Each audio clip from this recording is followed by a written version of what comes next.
Yeah, and I'm thinking about your journey that I know about you and your marriage. When you go from feeling like you're not whole, feeling like you're not broke, you're not getting your needs met, you have anger and contempt. What we teach guys is that you have to get yourself whole first. When you do that, you start to see this incompatible partnership as something else. In your journey, um, when Martin uses the phrase I think we're wholly incompatible, he hasn't reached a point of wholeness to the where he can see her, and I'm referring to her as your wife, as this incredibly strong, smart, committed, dedicated, loyal, dutiful, incredibly talented, beautiful woman who all by herself makes your life better as a whole man. Before you tried to bring that entity, your wife, into your life when you were 50% and tried to integrate it into your emptiness, she wasn't having it. She's like, Yeah. I can't, I'm not bullshit, right? And that's when you guys are doing this. And now all of a sudden and this is the part of the story guys don't believe. I'm not sure I believe these stories. All of a sudden I took care of me and I became whole, and I started to see that she was a beautiful reflection for me to work with on myself, and using that as the partnership instead of filling all my gaps, everything worked out. And now Right. you can Yeah. tell the rest of your story. Well, now, and I saw, like Martin at one point, that she wants to fill in my gaps. Now I have completely changed that perspective to she is the mechanism where I discover those gaps.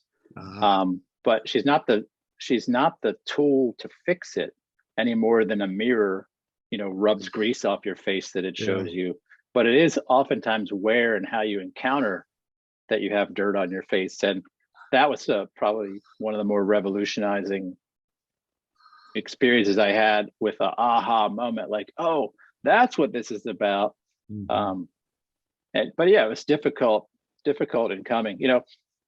I grew up as that guy that, and maybe like most men, I would tear into something very complicated and then just throw the directions aside and just try to figure it out. And I think a lot of it is I entered marriage with the same idea that I could avoid taking the cost of learning what I was doing, and I could just figure it out.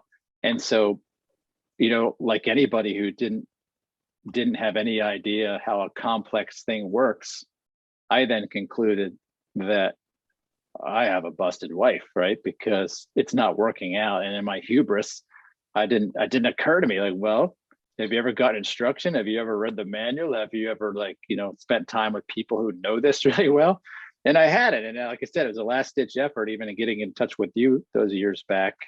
And I kind of did it, to be honest, a little bit like, well, I don't think this is it, but I'll go talk to this Steve guy because, maybe I haven't been all that inspiring. And I remember telling my wife, hey, so here's what I did. I'm getting some coaching. She's like, why? And I said, because I'm just not sure I've been very inspiring, and that's the point where I would have waited for her to say, oh, no. And she was just like, stone silent, no trying to talk me out of it. It was, you could see the wheels turning in her head, like, yeah, damn right. Yeah, I'm very inspiring. And so it seemed not very feasible to me. Everybody had told me I was a great guy, a great dad, a great husband, but it was hubris. I just didn't know this about myself. Yeah, that arrogance and pridefulness we can get.